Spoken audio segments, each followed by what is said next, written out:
Sir Delhi की जनता जो आपको लगातार इतना प्यार दे रही है, लिपट कर रो रहे हैं, उस पर आप क्या कहेंगे? ये प्यार है लोगों का।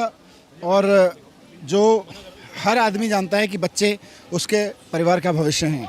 उनको पूरी उम्मीद है कि किस तरह से केजरीवाल जी ने, मैंने 8-10 साल काम किया और स्कूल ठीक कराए, आज उनके बच्चों का भविष्य संवर रहा है। अगर केजरीवाल जी मुख्यमंत्री नहीं बनते हैं, अगर मैं वापस शिक्षा मंत्री नहीं बनता हूं, तो मैं ये किसी अहंकार में नहीं कह रहा, लेकिन मुझे पता है कि बाकी पार्टियां इनके बच्चों का भविष्य बर्बाद कर देंगी, स्कूल खराब कर देंगी, कॉलेज खराब कर देंगी। इसलिए ज़रूरी है कि केजरीवाल जी दोबारा मुख्यमंत्री बने। दिल्ली में जो नेतृत्व परिवर्तन हुआ उसको बीजेपी एक पॉलिटिकल स्टंट बता रही है, उस पर आप क्या कहेंगे? अब बीजेपी क्या बता रही है वो छोड़ो, लोग जो कह रहे हैं वो सुनो। लोग कह रहे हैं कि भारतीय जनता पार्टी बहुत झूठी पार्टी है, उसने केजरीवाल जी के ऊपर झूठे आरोप लगाए।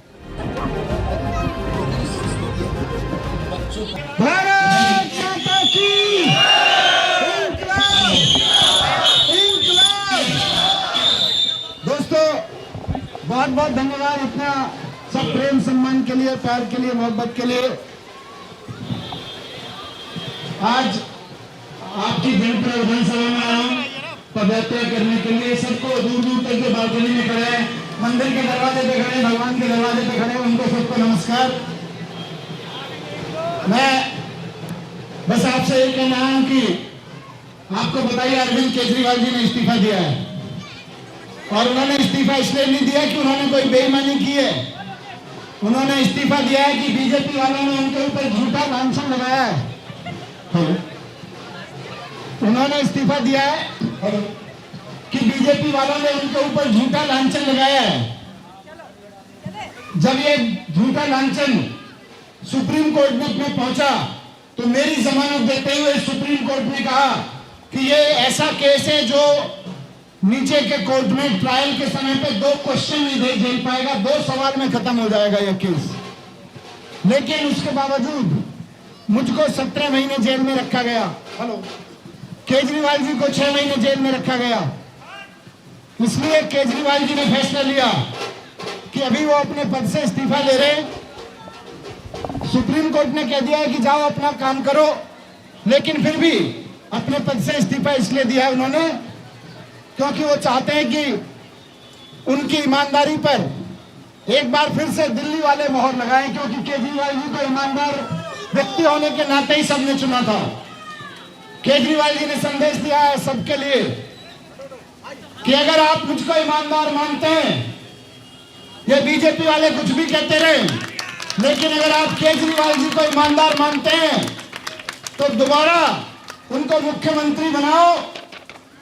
आपकी मोहर, आपका वोट इस बार इस पे होगा कि आप अरविंद केजरीवाल जी को ईमानदार मानते हैं कि नहीं मानते।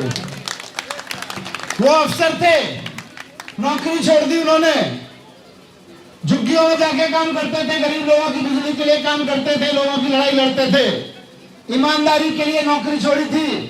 लेकिन ये बीजेपी का लांछन वो सहन नहीं कर पाए। उन्होंने कहा कि अब जनता अगर कहेगी कि केजरीवाल ईमानदार है तो वो मुख्यमंत्री की कुर्सी पे बैठेंगे, नहीं तो नहीं बैठेंगे। इसलिए सभी कार्यकर्ताओं को, सभी को मेरा रिक्वेस्ट है कि उनको दोबारा से मुख्यमंत्री बनाने के लिए तैयारी करें। अभी एक भाई मुझको मिले थे यहाँ पे, रोने लगे, बोले कि हमारे बच्चे स्कूलों में पढ़ते हैं। कहाँ? इधर थे कहीं, रोने लगे थे, आंखों में आंसू आ गए। नमस्कार, क्या नाम है आपका? है जी नरेश भाई। कहाँ रहते हो? मैं यहीं रहता हूँ, पीछे नहीं। आपके बच्चे गवर्नमेंट सामने बच्चों की जिंदगी बन गई। क्या करते हो आप? ये सर ये रही कॉलेज पे घर है मेरा। करते क्या हो? काम क्या करते हो? काम में ड्राइवर हूँ। ये नरेश भाई आपके मोहल्ले में रहते हैं, ड्राइवर हैं। इनके बच्चे सरकारी स्कूल में पढ़ते हैं।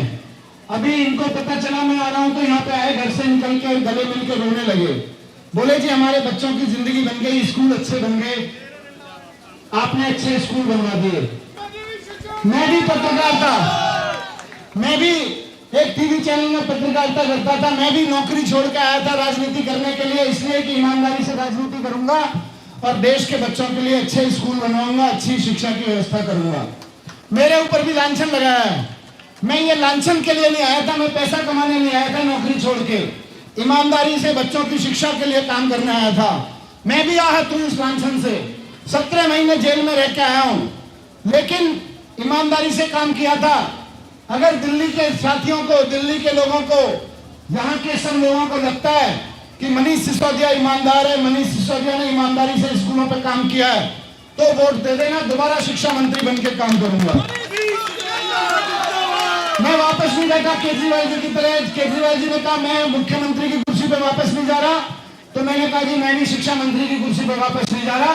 अब मैं भी शिक्षा मंत्री की कुर्सी पर तभी वापस जाके बैठूंगा जब दिल्ली मोहर लगाएगी कि मनीष सिसोदिया ईमानदार है। तो आप सबसे यही रिक्वेस्ट है कि अगर ईमानदार मानते हो, अगर मानते हो कि बच्चों के लिए काम किया है, आपके परिवार के भविष्य के लिए काम किया है, और वापस आपको लगता है कि यह आदमी हमारे परिवार के भविष्य के लिए काम करेगा, तो दोबारा से वोट देके सरकार में भेज देना। 5 साल खून पसीना बहा के काम करूंगा आपके बच्चों के भविष्य के लिए। लेकिन ईमानदारी पे बात आ गई है मेरी। आपको बताना है कि मैं ईमानदार हूं कि नहीं हूं, आपको बताना है कि मैंने बेईमानी की है या मैं ईमानदार हूं।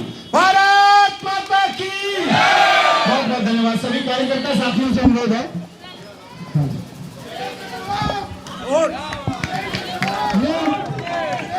जो बच्चा है, ये बच्चा नहीं है, भारत का भविष्य, अपने परिवार का भविष्य और भारत का भविष्य है। इसका भविष्य बनाना है, इसका भविष्य स्कूलों में बनेगा। आप सबको वोट देना है इसके भविष्य की खातिर। Thank you. सभी कार्यकर्ताओं से, साथियों से अनुरोध है, चेन में न बनाए। मुझे किसी से खतरा नहीं है, मुझे चेन बनाने वालों से खतरा है। जो 4 कार्यकर्ता खड़े होकर कहते हैं जी चेन बनाओ, चेन बनाओ, आपकी सिक्योरिटी के लिए खड़े हैं, मैं बताता हूं मुझे उन्हीं 4 कार्यकर्ताओं से खतरा है, किसी से खतरा नहीं है। इतना प्यार करते हैं, इतनी मोहब्बत करते हैं लोग, आप चेन बना के उनको मिलने नहीं देते। इधर भी जाऊंगा, रास्ता खाली रखिए।